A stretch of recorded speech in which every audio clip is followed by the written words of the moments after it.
Bom dia, tudo bem? Vamos fazer a nossa agenda de reforma íntima do dia 20 de setembro. Reflexão e vivência em torno do Evangelho. Perdoa as nossas ofensas, como perdoamos aos que nos devem, e não nos deixes entregues à tentação. Lucas 11:4. Meta do mês: desenvolver a fé e a alegria na construção da paz. Age para o bem, sabendo que apenas o bem guarda força bastante para o sustento da paz. Emmanuel, no livro Palavras de Vida Eterna. Meta do dia: enquanto muitos desistem, mantenha o ânimo firme, conquistando a vitória moral sobre ti mesmo. Sugestão para a sua prece diária: prece rogando a Deus o estímulo ao bom ânimo. Graças a Deus.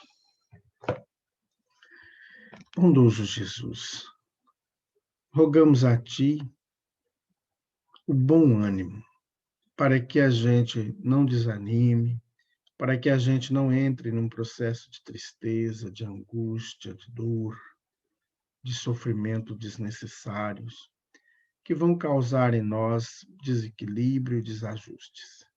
Que o Seu amor nos envolva. Graças a Deus. Meus amigos, hoje, terça-feira, é o dia de reunião pública em nossa casa espírita, a partir das 8 horas da noite. Então, você é o nosso convidado. Lembrando aos amigos que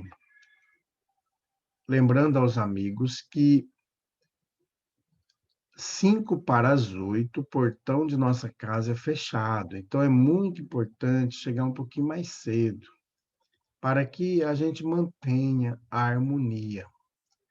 A orientação de André Luiz, lá no livro Desobsessão, é que a casa espírita feche o portão 15 minutos antes de iniciar as atividades. Então, aqui nós fechamos 7:55. Então, aí você tente chegar um pouquinho mais cedo, é muito importante, porque às vezes o seu dia foi tumultuado, foi cheio de estresse, e você está irritadiço. Então, chega um pouquinho mais cedo, você vai cantar, você vai se harmonizar, vai fazer prece. E aí, quando chegar o momento da nossa reunião, você está mais tranquilo, mais receptivo. Isso é importante, chegar mais cedo, tá bom? Lembrando aos amigos que no próximo final de semana nós teremos o segundo treinamento da Concafras, aqui em nossa cidade. Estaremos recebendo as caravanas que estão vindo do Mato Grosso, de várias cidades, para participar conosco dessa preparação do evento que vai acontecer em fevereiro, que é a Concafras. Então, se você deseja participar da Concafras, entre no site www.concafras.com e ali escolha a cidade de Alta Floresta. Caso você reside em outro estado, então você verificará lá a cidade mais próxima da sua cidade, tá bom? Aí você pode ir para lá, tá? Meus amigos, nós estamos estudando o livro O Evangelho por Emmanuel, Comentários ao Evangelho segundo Mateus. Assim, tudo quanto quereis que os homens vos façam, assim também fazei vós a eles, pois esta é a lei e os profetas. Mateus, capítulo 7, versículo 12. Lei do auxílio. Anotemos o impositivo do auxílio nas múltiplas faixas de ação da natureza. Árvores não produzem sem base no solo. Fontes não correm sem leito. Edifícios não se erguem sem os materiais que se lhes ajustem ao plano de construção. Doentes não se curam sem o socorro que se lhes faça imprescindível. Os amigos espirituais, em verdade, poderão realizar muito em resposta às petições e necessidades dos companheiros encarnados. Todavia, muito pouco ou talvez nada lograrão efetuar sem recolherem para esse fim algum auxílio deles mesmos. Dar-lhes-ão a paz. Entretanto, solicitam concurso na sustentação da harmonia. Ajudá-los-ão a solucionar os problemas que lhes cruciem a mente. Contudo, rogam-lhes paciência e compreensão, bondade e tolerância, de maneira a não complicá-los. Inspirá-los-ão na cura das moléstias que lhes aborreçam o corpo físico.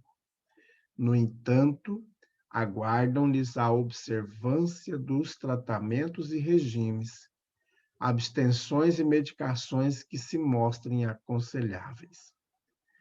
Ampará-los-ão na melhoria da existência, até mesmo na aquisição e extensão de recursos materiais.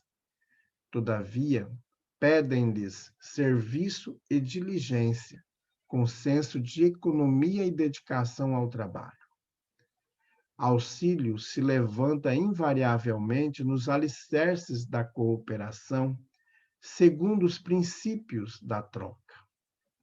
Por essa razão, advertiu-nos Jesus: dai e dar-se-vos-á. Sirvamos ao próximo quanto nos seja possível, e alguém nos servirá.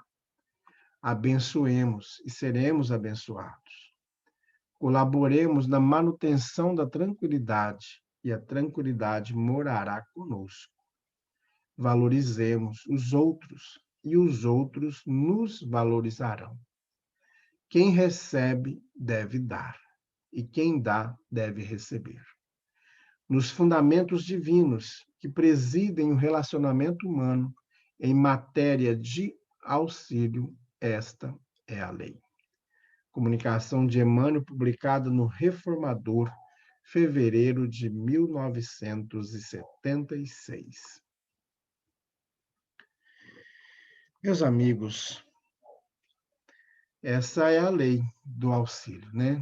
Se a gente for voltar lá no início do Evangelho, assim tudo quanto quereis que os homens vos façam, assim também fazei vós a eles, pois esta é a lei. Então, é a lei do auxílio. Devemos sempre fazer aos outros, né? Amparar, proteger. Às vezes a gente pede a cura, mas a gente não faz nada para ser curado ou para manter.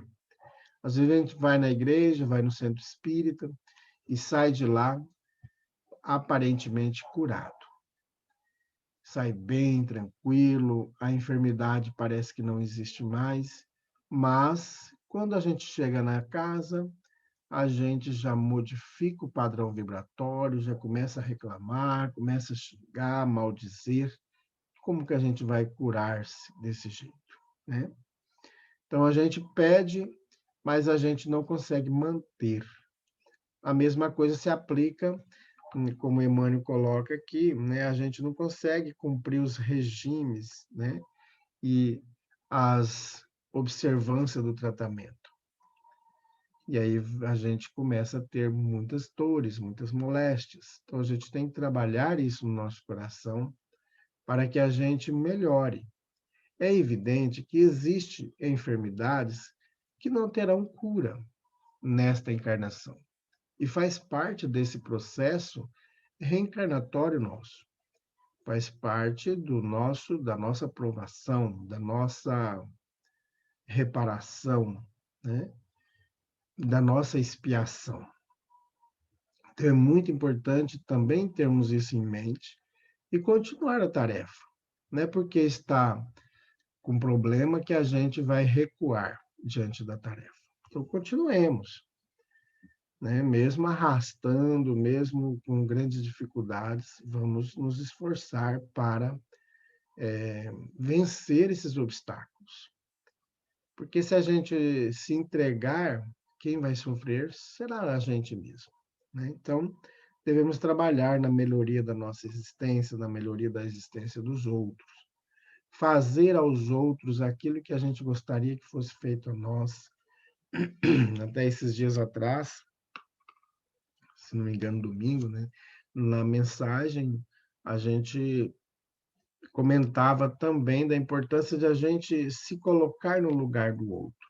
Eu, como um profissional A ou B, agora é a minha vez de eu atender a mim mesmo. Será que eu ficaria feliz, contente da maneira que eu atendo a mim mesmo? Me vendo na maneira que eu atendo os outros? Então, isso é importante, a gente se colocar no lugar do outro. A maneira que eu falo com as pessoas, eu gostaria também que as pessoas falassem daquela maneira comigo. Então, por isso que Jesus nos orienta, né, no Evangelho, para que a gente sirva o próximo da maneira que a gente gostaria que fosse feito para nós. Se a pessoa não faz para nós, aí é um problema dela. Mas cabe a nós fazermos sempre o bem. Nunca agir com vingança, com ódio, para que a gente, como diz o Emmanuel, abençoemos e seremos abençoados. Colaboremos na manutenção da tranquilidade e a tranquilidade morará em nós. Então, se no nosso ambiente de trabalho a gente vive numa confusão danada, todos vão ficar em confusão. E aí temos que trabalhar a tranquilidade, acalmar-se e acalmar os outros. Esse é o compromisso, né? Valorizar os outros para que eles também nos valorizem. E assim, meus amigos, esta comunicação vem trazer para nós esse grande compromisso, que é o compromisso do amor, da caridade, e não do orgulho, do fechamento em si. Façamos prece. Graças a Deus, bondoso Jesus, nós queremos nessa manhã colocar em tuas mãos todos aqueles irmãos que estão sofrendo, estão nos leitos hospitalares, estão nas suas residências acamados, que os bons espíritos, sob o comando do Cristo, possam adentrar essas residências, levando a esses irmãos e também às unidades hospitalares, levando a esses irmãos o consolo, o conforto espiritual, a paciência, a resignação. Fica conosco, Jesus. Graças a Deus, que Deus seja louvado. Meus amigos, tenhamos um bom dia. Fiquemos em paz e que Deus nos abençoe a todos.